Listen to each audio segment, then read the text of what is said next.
Hello, and welcome to the life of Elliott Carter, who some call the top composer of the 20th century. Born in New York on December 11th of 1908, Elliott Cook Carter Jr. was born into a family of wealth and opportunities.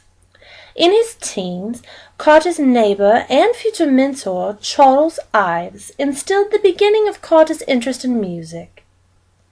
In the words of Elliott Carter, as you can see here, he says, "In any case, Ives encouraged me to go into music, even though he himself had such a hard time being a composer." The influence of Charles Ives, however, was not the only source of musical influence in the early life of Elliott Carter. In 1926, Carter attended Harvard University with Gustav Holst and Walter Piston. The more Carter heard and learned of music, the more interested he became in all aspects of it, including the creation of the art. This interest brought about Carter's early change of major at Harvard from English major to his passion, which was music. Elliott Carter didn't limit himself to the prestige of Harvard. His thirst for knowledge of music brought him to Paris in 1932, where he studied with a woman named Nadia Boulanger for 3 years. In his time in Paris, Carter's musical compositions began to gain a higher level of importance. Many of his pieces written at this early time were choral and instrumental in nature. Carter taught at some of the most prestigious universities in the world, such as St. John's College, Columbia University, Queen's College, Peabody Conservatory, and even Yale. Elliott Carter composed music for 10 decades, all the way up to the age of 103 years old. With over 130 musical compositions, his pieces ranged in a huge span of genres. From 2 symphonies in 1939, a ballet of Pocahontas, 4 concertos, many sonatas, and even an opera called What Next? Here we hear a selection from Carter's Symphony No. 1. As we listen for a moment, notice the variation of dynamics. Notice the tempo. This is what Carter was known for, to create the form of his pieces.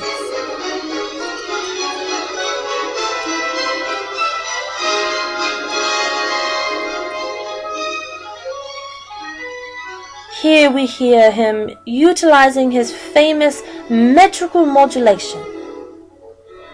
The piece moves from soft, smooth, in a nice wave pattern of melody, and then it will change to loud.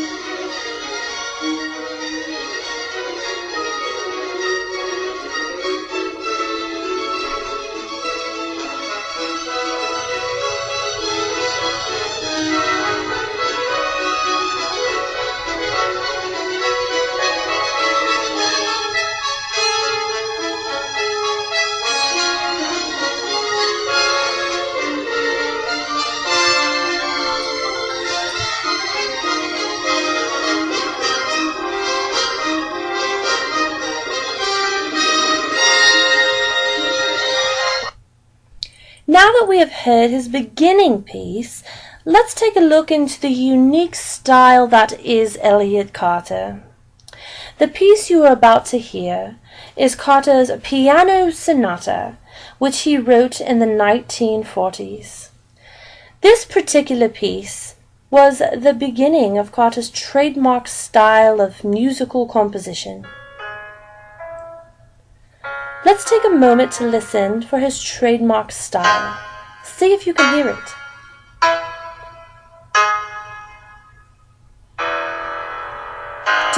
how the rhythm has short notes that change rapidly in tempo, that change in form? Can you hear the change in dynamics coming soon? Keep all of these in mind.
At the time this particular piece was written, many people disliked Carter's unique and sporadic textures in his music.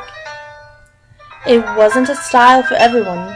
However, many of his pieces are now played and studied in multiple settings.